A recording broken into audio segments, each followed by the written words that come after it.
ಅರ್ಥ ಸಮುದಾಯ ಬಾನುಲಿಯ ಎಲ್ಲ ಶ್ರೋತೃ ಬಾಂಧವರಿಗೆ ನಮಸ್ಕಾರ. ಹೊಸಕೆರೆ ರಿಜ್ವಾನ್ ಭಾಷಾ ನಿಮ್ಮವನೇ. ಸ್ನೇಹಿತರೆ, ರಂಜಾನ್ ವಿಶೇಷತೆ ಬಗ್ಗೆ ಮಾತಾಡ್ತಾ ಇದ್ದೀನಿ ಇವತ್ತು. ಏಕದೇವೋಪಾಸನೆಯಲ್ಲಿ ಅಂದರೆ ಅಲ್ಲಾಹನಲ್ಲಿ ನಂಬಿಕೆ ಇರುವ ಜಗತ್ತಿನ ಎಲ್ಲ ಮುಸಲ್ಮಾನರು 30 ದಿನಗಳ ಕಾಲ ಕಠಿಣ ಉಪವಾಸದ ವ್ರತ ಕೈಗೊಂಡು ಮರುದಿನ ಶ್ರದ್ಧಾ ಭಕ್ತಿಯಿಂದ ಅತ್ಯಂತ ಸಡಗರ ಸಂಭ್ರಮದಿಂದ ಆಚರಿಸುವ ಈ ಪವಿತ್ರ ಹಬ್ಬವೇ ರಂಜಾನ್. ಇದನ್ನು ಈದ್ ಅಲ್ ಫಿತರ್ ಅಂತಲೂ ಕರೆಯುವುದುಂಟು. ಈದ್ ಅಂದರೆ ಸಡಗರ ಅಂತ, ಫಿತ್ರ್ ಎಂದರೆ ಉಪವಾಸವನ್ನು ಅಂತ್ಯಗೊಳಿಸಿ ಬಡವರಿಗೆ, ನಿರ್ಗತಿಕರಿಗೆ, ಅಶಕ್ತರಿಗೆ, ದೀನ ದುಃಖಿಗಳಿಗೆ ದಾನ ಮಾಡಿದ ನಂತರವಷ್ಟೇ ಈ ಹಬ್ಬ ಆಚರಿಸಲು ಅರ್ಹರಾಗುವುದು ಅಂತೇಳಿ ಅರ್ಥ. ಮಹಮ್ಮದ್ ಪೈಗಂಬರವರು ತನ್ನ ಅನುಯಾಯಿಗಳಿಗೆ ಹಾಕಿಕೊಟ್ಟ ದಾನದ ಹಾದಿಯಲ್ಲೇ ಇವತ್ತಿಗೂ ಜಗತ್ತಿನ ಮುಸಲ್ಮಾನರು ನಡೀತಾ ಇರೋದು. ಈ ರಂಜಾನ್ ಮಾಸಾಚರಣೆಯು ಆತ್ಮಶುದ್ಧಿಗಾಗಿ ಅರಿಷಡ್ವರ್ಗಗಳನ್ನು ಸಂಪೂರ್ಣ ಹತೋಟಿಯಲ್ಲಿಟ್ಟು ಇಂದ್ರಿಯಗಳನ್ನು ನಿಗ್ರಹಿಸಿ ಮನುಷ್ಯರೊಂದಿಗೆ ಹೇಗೆ ಬದುಕಬೇಕು ಅನ್ನೋದನ್ನು ತಿಳಿಸಿಕೊಡುವ ಒಂದು ಪರ್ವಕಾಲ. ಈ ಸಮಯದಲ್ಲಿ ಅತಿ ಪ್ರಮುಖ ಎಂದು ಪರಿಗಣಿಸಲ್ಪಡ್ತಕ್ಕಂಥ ಕೆಲವು ನಿಯಮಗಳನ್ನು ಇಲ್ಲಿ ನಾನು ಹೇಳಲೇಬೇಕು ನಿಮಗೆ. ಮೊದಲನೇದಾಗಿ ರೋಜಾ ಅಂತ, ಇದನ್ನು ಉಪವಾಸ ಅಂತ ಕರಿತೀವಿ. ಬುದ್ಧಿ ಬಂದಂತಹ ಚಿಕ್ಕ ಮಕ್ಕಳಿಂದ ಹಿಡಿದು ಆರೋಗ್ಯವಂತ ವಯೋವೃದ್ಧರಾದಿಯಾಗಿ ಪ್ರತಿಯೊಬ್ಬರೂ 30 ದಿನಗಳ ಕಾಲ ಉಪವಾಸ ವ್ರತ ಕೈಗೊಳ್ಳೋದು. ಅಂದರೆ ಸೂರ್ಯೋದಯಕ್ಕೂ ಮುನ್ನ ಅಲ್ಪ ಆಹಾರವನ್ನು ಸೇರಿಸಿ ಇದನ್ನು ಸಹರಿ ಅಂತೇಳಿ ಕರೀತಾರೆ. ನಂತರ ದಿನಪೂರ್ತಿ ಅನ್ನ, ಆಹಾರ, ನೀರು, ಪಾನೀಯಗಳನ್ನು ಕೂಡ ಸೇವಿಸದೆ ಸೂರ್ಯಾಸ್ತದ ನಂತರ ದಿನದ ಉಪವಾಸವನ್ನು ಅಂತ್ಯಗೊಳಿಸಿ ಆಹಾರವನ್ನು ಸೇವಿಸುವಂಥದ್ದು. ಇದನ್ನು ಇಫ್ತಿಯಾರ್ ಅಂತೇಳಿ ಕರೀತಾರೆ. ಉಪವಾಸ ಪ್ರಾರಂಭ ಮಾಡೋದಕ್ಕಿಂತ ಮುಂಚಿತವಾಗಿ ಮತ್ತು ಅಂತ್ಯಗೊಳಿಸುವಾಗಲೂ ಕೂಡ ದೇವರಲ್ಲೊಂದು ದೃಢ ಸಂಕಲ್ಪ ಮಾಡಿ ಪ್ರತಿಜ್ಞೆಯನ್ನು ಮಾಡಲಾಗುತ್ತೆ. ಇದಕ್ಕೆ ನಿಯತ್ ಅಂತೇಳಿ ಕರೀತಾರೆ. ರೋಜಾ ಎಂಬುದು ಕೇವಲ ಆಹಾರ ಸೇವನೆಯ ಮೇಲಿನ ನಿಯಂತ್ರಣೆ ಅಷ್ಟೇ ಅಲ್ಲ ಸ್ನೇಹಿತರೆ, ಹಸಿವು ಹಾಗೂ ಅನ್ನದ ಬೆಲೆಯನ್ನು ಪರಿಚಯಿಸಿ ಹಸಿವಿನಲ್ಲಿ ಇರುವವರ ದಯನೀಯ ಬದುಕನ್ನು ಇದು ಅರ್ಥ ಮಾಡಿಸುತ್ತೆ. ಅರಿಷಡ್ವರ್ಗಗಳಾದಂತಹ ಕಾಮ, ಕ್ರೋಧ, ಲೋಭ, ಮೋಹ, ಮದ, ಮಾತ್ಸರ್ಯಗಳನ್ನು ಸಂಪೂರ್ಣ ಹತೋಟಿಯಲ್ಲಿಡುವಂತೆ ಮಾಡುತ್ತೆ. ಇಂದ್ರಿಯಗಳನ್ನು ನಿಗ್ರಹಿಸುತ್ತೆ. ಈ ಚಂಚಲ ಮನಸ್ಸನ್ನು ಅತ್ತಿತ್ತ ಚಲಿಸದಂತೆ ಮಾಡಿ ದುಶ್ಚಟಗಳ ದಾಸರಾಗಿರುವವರನ್ನೂ ಸಹ ತಹಬಂದಿಗೆ ತಂದು ಇಟ್ಟಿರುತ್ತೆ. ಮನುಷ್ಯನಾಗಿ ಬಾಳುವ ಪಾಠವನ್ನು ಕಲಿಸುತ್ತೆ. ವೈಜ್ಞಾನಿಕವಾಗಿ ಉಪವಾಸದಿಂದ ದೇಹ ಶುದ್ಧಿಯಾಗೋದರೊಂದಿಗೆ ಆಧ್ಯಾತ್ಮಿಕವಾಗಿ ಆತ್ಮಶುದ್ಧಿಗೂ ಇದು ಅವಕಾಶ ಮಾಡಿಕೊಡುತ್ತೆ. ಇಚ್ಛಾಶಕ್ತಿಯಿಂದ ಎಂಥ ಅಸಾಧ್ಯವಾದಂಥ ಕೆಲಸವನ್ನೂ ಸಹ ಸಾಧ್ಯವಾಗಿಸುವ ಆತ್ಮವಿಶ್ವಾಸವನ್ನು ಮೂಡಿಸುತ್ತೆ. ಚಿಕ್ಕ ಮಕ್ಕಳು, ರೋಗಪೀಡಿತರು, ಬುದ್ಧಿಮಾಂದ್ಯರು, ಗರ್ಭಿಣಿ, ಬಾಣಂತಿಯರು, ಚಿಕ್ಕ ಮಕ್ಕಳಿಗೆ ಹಾಲುಣಿಸುವ ತಾಯಂದಿರಿಗೆ ಇದರಿಂದ ರಿಯಾಯಿತಿ ಉಂಟು. ಎರಡನೇದು ನಮಾಜ್ ಅಂತ, ಇದನ್ನು ಪ್ರಾರ್ಥನೆ ಅಂತ ಕರಿತೀವಿ. ಪ್ರತಿಯೊಬ್ಬರೂ ದಿನಕ್ಕೆ 5 ಬಾರಿ ನಮಾಜ್ ಮಾಡಬೇಕು ಅನ್ನೋದು ಇಸ್ಲಾಮಿನ ನಿಯಮ. ಈ ರಂಜಾನ್ ಮಾಹೆಯಲ್ಲಿ ಪ್ರತಿದಿನ ರಾತ್ರಿ 8:30ರಿಂದ 10:30ರವರೆಗೆ ವಿಶೇಷ ಪ್ರಾರ್ಥನೆ ಮಾಡಲಾಗುತ್ತೆ ಅಥವಾ ನಮಾಜ್ ಮಾಡಲಾಗುತ್ತೆ. ಇದನ್ನು ತರಾವಿ ಎಂದು ಕರೆಯಲಾಗುತ್ತೆ.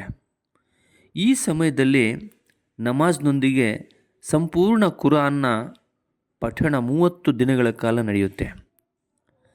ಬೆಳಿಗ್ಗೆಯ ನಮಾಜ್ನ ಸಮಯದಲ್ಲಿ ಹಿಂದಿನ ರಾತ್ರಿ ಪಠಿಸಿದಂಥ ಕುರಾನಿನ ಆಯತ್ಗಳನ್ನು ಅಥವಾ ಶ್ಲೋಕದ ಸಾರಾಂಶವನ್ನು ಸಮೂಹದಲ್ಲಿ ಪ್ರಚುರಪಡಿಸಲಾಗುತ್ತೆ. ನಮಾಜ್ನಲ್ಲಿ ಗಮನಿಸಬೇಕಾದಂಥ ಒಂದು ಮುಖ್ಯವಾದಂಥ ಅಂಶ ಏನು ಗೊತ್ತಾ ಸ್ನೇಹಿತರೆ? ಇಲ್ಲಿ ಬಡವ ಬಲ್ಲಿದ ಮೇಲು ಕೀಳು, ನಾನು VIP, ನನ್ನ ಜನಸಾಮಾನ್ಯ, ಈ ಯಾವ ಭೇದನೂ ಇರೋದಿಲ್ಲ. ಎಲ್ಲರೂ ಭುಜಕ್ಕೆ ಭುಜ ತಾಗಿಸಿ ಒಂದೇ ಸಾಲಲ್ಲಿ ನಿಂತು ಕುಳಿತು ಶಾಂತಿಯಿಂದ ಸಾಮೂಹಿಕ ಪ್ರಾರ್ಥನೆಯಲ್ಲಿ ಪಾಲ್ಗೊಳ್ಬೇಕು. ಎಲ್ಲಿಯೂ ಕೂಡ ತಾರತಮ್ಯ ಅನ್ನೋದು ಖಂಡಿತ ಇರೋದಿಲ್ಲ. ಇನ್ನು ಈ ನಮಾಜ್ನ ಸಂದರ್ಭದಲ್ಲಿ ಗಮನಿಸಬೇಕಾದಂಥ ಅಂಶ ಅಂತ ಹೇಳಿದ್ರೆ, ಪ್ರಾಪಂಚಿಕ ಜ್ಞಾನವನ್ನು ಅಥವಾ ಪ್ರಾಪಂಚಿಕ ವ್ಯವಹಾರಗಳನ್ನು ದೂರ ಇಟ್ಟು ಪರಮಾತ್ಮನ ಧ್ಯಾನದಲ್ಲಿ ತಲ್ಲೀನರಾಗಬೇಕು. ಇನ್ನು ಮೂರನೇದು ಫಿತ್ರ ಅಥವಾ ಝಕಾತ್ ಅಂತೇಳಿ ಕರಿತೇವೆ. ರಂಜಾನ್ ಹಬ್ಬವನ್ನು ಆಚರಿಸುವ ಮುನ್ನ ಪ್ರತಿಯೊಬ್ಬರೂ ಫಿತ್ರ ಅಥವಾ ಝಕಾತ್ ಮಾಡೋದು ಕಡ್ಡಾಯ ಆಗಿರುತ್ತೆ. ಇದನ್ನು ದಾನ ಅಂತ ಕರಿತೀವಿ. ಈ ದಾನ ನಗದು ಅಥವಾ ವಸ್ತು ರೂಪದ್ದು ಆಗಿರ್ಬೋದು. ಝಕಾತ್ ಅನ್ನೋದು ದಾನವಾದರೂ ಸಹ ದಾನ ಕೊಡುವವರಲ್ಲಿ ತಾನು ಕೊಡುತ್ತಿದ್ದೇನೆ ಅನ್ನೋ ಅಹಮಿಕೆಯಾಗಲಿ, ದಾನವನ್ನು ಪಡಿತಕ್ಕಂಥ ಜನರಲ್ಲಿ ನಾನು ದಾನವನ್ನು ಪಡಿತಿದ್ದೇನಲ್ಲ ಅನ್ನೋ ಕೀಳರಿಮೆ ಅಥವಾ ಸಂಕೋಚ ಆಗಲಿ ಸುಳಿಬಾರ್ದು. ಅತ್ಯಂತ ಕಷ್ಟದಲ್ಲಿರ್ತಕ್ಕಂಥ ಕಡು ಬಡವರು, ನಿರ್ಗತಿಕರು, ದೀನ ದುಃಖಿಗಳು, ಅನಾಥರು, ನಿರಾಶ್ರಿತರು, ರೋಗಗ್ರಸ್ತರು, ವಿಕಲಚೇತನರ ಮನೆ ಬಾಗಿಲಿಗೆ ತೆರಳಿ ಈ ದಾನವನ್ನು ನೀಡಬೇಕು ಅನ್ನೋದು ಈ ಝಕಾತ್ ಅಥವಾ ಫಿತ್ರದ ನಿಯಮ. ಪ್ರಾಮಾಣಿಕವಾಗಿ ದುಡಿದಂಥ ಆದಾಯದಲ್ಲಿ ಒಂದಷ್ಟು ಭಾಗವನ್ನು ಈ ಝಕಾತ್ಗಾಗಿ ಮೀಸಲಿಡಬೇಕಾಗುತ್ತೆ. ಅದನ್ನು ಅರ್ಹರಿಗೆ ತಲುಪಿಸಿದ ನಂತರವಷ್ಟೇ ರಂಜಾನ್ ಹಬ್ಬ ಆಚರಿಸಬೇಕು ಅನ್ನೋದು ಇಸ್ಲಾಂ ಧರ್ಮದಲ್ಲಿರ್ತಕ್ಕಂಥ ನಿಯಮ. ಗಮನಿಸಬೇಕಾದಂಥ ಅಂಶ ಅಂದರೆ ಸ್ನೇಹಿತರೆ, ಉಳ್ಳವರ ಸ್ವತ್ತಿನಲ್ಲಿ ಇಲ್ಲದವರಿಗೂ ಪಾಲಿದೆ. ಪ್ರತಿಯೊಬ್ಬರೂ ಸಂತೋಷದಿಂದ ಈ ಹಬ್ಬವನ್ನು ಆಚರಿಸಲಿ ಅನ್ನೋದು ಇಲ್ಲಿ ಬಹಳ ಮುಖ್ಯವಾದಂಥ ಅಂಶ. ಹೀಗೆ 30 ದಿನಗಳ ಕಾಲ ಕಠಿಣ ಉಪವಾಸವನ್ನು ಕೈಗೊಂಡು ಝಕಾತ್ ಮತ್ತು ಫಿತ್ರ ನೀಡಿ ಎಲ್ಲರೂ ಹೊಸ ಬಟ್ಟೆ ಧರಿಸಿ ಈದ್ಗಾಕ್ಕೆ ತೆರಳಿ ಸಾಮೂಹಿಕ ಪ್ರಾರ್ಥನೆ ಸಲ್ಲಿಸ್ತಾರೆ. ಲಕ್ಷಾಂತರ ಮಂದಿ ಒಟ್ಟಿಗೆ ಸೇರಿ ಬೊಗಸೆಯೊಡ್ಡಿ ಅಲ್ಲಾಹನಲ್ಲಿ ಮೊರೆ ಇಡುತ್ತಾರೆ. ಏನಂತ ಗೊತ್ತಾ? ಈ ಭೂಮಿಯಲ್ಲಿ ಜೀವಿಸಲಿಕ್ಕೆ ಆಸರೆ ನೀಡಿದಂಥ ಅಲ್ಲಾಹನೇ, ಸೃಷ್ಟಿಕರ್ತನೇ, ನಿನಗೆ ಕೃತಜ್ಞತೆಯನ್ನು ಸಲ್ಲಿಸಲು ಎಲ್ಲರೂ ಒಟ್ಟಿಗೆ ಸೇರಿದ್ದೇವೆ. ನಿನ್ನಾಜ್ಞೆಯಂತೆ 30 ದಿನಗಳ ಉಪವಾಸ ಕೈಗೊಂಡು ನಿನ್ನ ನಿಯಮವನ್ನು ಚಾಚೂ ತಪ್ಪದೆ ಪಾಲಿಸಿದ್ದೇವೆ. ತಿಳಿದೋ ತಿಳಿಯದೆಯೋ ನಮ್ಮಿಂದಾದಂತಹ ತಪ್ಪುಗಳನ್ನು ಮನ್ನಿಸು ಪ್ರಭುವೆ. ಇದೇ ರೀತಿ ನಿಯಮಗಳನ್ನು ನಮ್ಮ ಬದುಕಿನುದ್ದಕ್ಕೂ ಪಾಲಿಸುವ ಬುದ್ಧಿಯನ್ನು ಕರುಣಿಸು. ನಮ್ಮೆಲ್ಲ ಕಷ್ಟ ಕಾರ್ಪಣ್ಯಗಳನ್ನು ದೂರ ಮಾಡು. ಎಲ್ಲರ ಜೀವನದಲ್ಲಿ ಸುಖ, ಶಾಂತಿ, ಕರುಣೆ, ವಾತ್ಸಲ್ಯ, ಪ್ರೀತಿ, ಸಂತೋಷ ಸಿಗಲಿ. ಕಷ್ಟದಲ್ಲಿರ್ತಕ್ಕಂಥವ್ರಿಗೆ ಸಹಾಯ ಮಾಡುವ ಔದಾರ್ಯ ನೀಡು. ಸೃಷ್ಟಿಯಲ್ಲಿರುವ ಸಕಲ ಜೀವರಾಶಿಗಳಿಗೂ ಒಳಿತಾಗಲಿ. ದ್ವೇಷ, ಅಸೂಯೆ, ಮತ್ಸರಗಳಿಂದ ನಮ್ಮನ್ನು ಕಾಪಾಡು. ಕಾಲಕಾಲಕ್ಕೆ ಮಳೆ ಬೆಳೆಯಾಗಿ ಜನ ಸುಖ ನೆಮ್ಮದಿಯಿಂದ ಬದುಕುವಂತಾಗಲಿ. ಸಹೋದರತೆ, ಭ್ರಾತೃತ್ವದಿಂದ ಎಲ್ಲರೊಂದಿಗೆ ಬೆರೆತು ಬಾಳುವಂತಾಗಲಿ. ರೋಗ ಪೀಡಿತರು ಬೇಗ ಗುಣಮುಖರಾಗಿ ಎಲ್ಲರಂತೆ ಅವರು ಕೂಡ ಜೀವಿಸುವಂತಾಗಲಿ. ಮನೆಯಲ್ಲಿರ್ತಕ್ಕಂಥ ಎಲ್ಲ ಮಕ್ಕಳು ಸುಶಿಕ್ಷಿತರಾಗಿ ಸಂಸ್ಕಾರಯುತ ಪ್ರಜೆಗಳಾಗಲಿ. ಪಾಪಕೃತ್ಯ, ದುಶ್ಚಟಗಳಿಂದ ದೂರವಿದ್ದು ಶ್ರಮ ಜೀವನದಿಂದ ತನ್ನ ಕುಟುಂಬವನ್ನು ನೆಮ್ಮದಿಯಾಗಿ ಸಾಕುವಂತಾಗಲಿ ಭಗವಂತ ಎಂದು ಕಣ್ಣೀರಿಡುತ್ತಾ ಪರಿಪರಿಯಾಗಿ ಪರಮಾತ್ಮನಲ್ಲಿ ಬೇಡುತ್ತಾ ಕೃತಜ್ಞತೆಯನ್ನು ಸಲ್ಲಿಸಿ ಕೃತಾರ್ಥರಾಗ್ತಾರೆ. ನಂತರ ಎಲ್ಲರೂ ಪರಸ್ಪರ ಆಲಂಗಿಸಿ ಹಬ್ಬದ ಶುಭಾಶಯಗಳನ್ನು ವಿನಿಮಯ ಮಾಡಿಕೊಳ್ತಾರೆ. ತಮ್ಮ ತಮ್ಮ ಮನೆಗಳಿಗೆ ಬಂದು ಸಿಹಿಯನ್ನು ಸವಿದು ಭಕ್ಷ್ಯ ಭೋಜನ ಸ್ವೀಕರಿಸಿ ತಮ್ಮ ಬಂಧು ಬಾಂಧವರೊಡನೆ, ಸಂಬಂಧಿಗಳೊಡನೆ ಬೆರೆತು ಸಂತೋಷವನ್ನು ಹಂಚಿಕೊಳ್ತಾರೆ. ಒಟ್ಟಾರೆ ಆತ್ಮೀಯರೇ, ರಂಜಾನ್ ಮಾಸಾಚರಣೆಯು ಮುಸಲ್ಮಾನರಿಗೆ ದೇಹ ಶುದ್ಧಿಯ ಜೊತೆಗೆ ಆತ್ಮಶುದ್ಧಿಗಾಗಿ ಇರ್ತಕ್ಕಂಥ ಒಂದು ಪರ್ವಕಾಲ ಅಂದರೆ ತಪ್ಪಿಲ್ಲ. ಹಸಿವಿನಿಂದ ಅನ್ನದ ಬೆಲೆಯನ್ನು ತಿಳಿಸಿಕೊಡುವಂಥ ಪಾಠ ಇಲ್ಲಿ ಸಿಗುತ್ತೆ.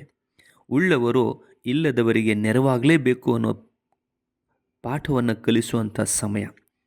ದುಶ್ಚಟ ದುರ್ನಡತೆಯಿಂದ ಪಾಪಕೃತ್ಯಗಳನ್ನು ಮಾಡ್ತಕ್ಕಂಥವ್ರಿಗೆ ತನ್ನ ತಪ್ಪನ್ನು ತಿದ್ದುಕೊಂಡು ಪುನಃ ಹೊಸ ಜೀವನಕ್ಕೆ ಹೊಂದಿಕೊಳ್ಳಿಕ್ಕಿರ್ತಕ್ಕಂಥ ಒಂದು ಸದವಕಾಶ. ಈ ಬದುಕು ಅರ್ಥಪೂರ್ಣವಾದದ್ದು, ಅದನ್ನು ಹಾಳು ಮಾಡಿಕೊಳ್ಬಾರ್ದು. ಸಮಯ ಅತ್ಯಮೂಲ್ಯವಾದದ್ದು. ಇರುವ ಸಮಯವನ್ನು ಸದುಪಯೋಗ ಪಡಿಸ್ಕೊಂಡ್ರೆ ಅಸಾಧ್ಯವಾದುದನ್ನು ಕೂಡ ಸಾಧ್ಯವಾಗಿಸಬಹುದು ಅನ್ನೋ ಆತ್ಮವಿಶ್ವಾಸವನ್ನು ಮೂಡಿಸುವ ಎಚ್ಚರಿಕೆಯ ಸಂದೇಶ. ಸೃಷ್ಟಿಯಲ್ಲಿ ಎಲ್ಲರೂ ಸರಿಸಮಾನರು, ಎಲ್ಲರಿಗೂ ಬದುಕುವ ಹಕ್ಕಿದೆ. ಯಾರು ಯಾರಿಗೂ ಕೆಡನ್ನು ಬಯಸಬಾರ್ದು, ಯಾರ ಆಸ್ತಿ ಪಾಸ್ತಿಗೂ ಹಾನಿ ಮಾಡಬಾರ್ದು, ಯಾರ ಮನಸ್ಸಿಗೂ ನೋವುಂಟು ಮಾಡಬಾರ್ದು. ಸಮಾಜದಲ್ಲಿರುವ ಪ್ರತಿಯೊಬ್ಬರೊಂದಿಗೆ ಶಾಂತಿ ನೆಮ್ಮದಿಯಿಂದ ಸಹಬಾಳ್ವೆ ಸಚ್ಚಾರಿತ್ರ್ಯ ಸನ್ನಡತೆಯಿಂದ ಒಳ್ಳೆಯ ಪ್ರಜೆಗಳಾಗಿ ಬದುಕಲಿಕ್ಕೆ ಇರ್ತಕ್ಕಂಥ ಒಂದು ಸನ್ಮಾರ್ಗ. ಸೃಷ್ಟಿಕರ್ತನ ಆಜ್ಞೆ ಇಲ್ಲದೆ ಯಾವುದೂ ನಡೆಯೋದಿಲ್ಲ ಅನ್ನೋ ಸತ್ಯವನ್ನು ತಿಳಿಲಿಕ್ಕೆ ಇದೊಂದು ಸುವರ್ಣಾವಕಾಶ ಸ್ನೇಹಿತರೆ. ಈ ರಂಜಾನ್ ಮಾಹೆಯಲ್ಲಿ ಅಲ್ಲಾಹನ ಆಜ್ಞೆಯನ್ನು ಪಾಲಿಸಿದಂತೆಯೇ ಜನ ವರ್ಷದ 12 ತಿಂಗಳು ಪಾಲಿಸುವಂತಾದರೆ ಹಾಗಾಗಲಿ ಅಂತೇಳಿ ಅಲ್ಲಾಹನಲ್ಲಿ ನಾನು ಬೊಗಸೆಯೊಡ್ಡಿ ಎಲ್ಲರ ಪರವಾಗಿ ಬೇಡ್ಕೊಳ್ತಾ ಇದ್ದೇನೆ. ಹಾಗಾದಾಗ ಅದಕ್ಕಿಂತ ಖುಷಿ ಇನ್ನೇನಿದೆ ಸ್ನೇಹಿತರೆ, ಏನಂತೀರಿ? ನಮಸ್ಕಾರ.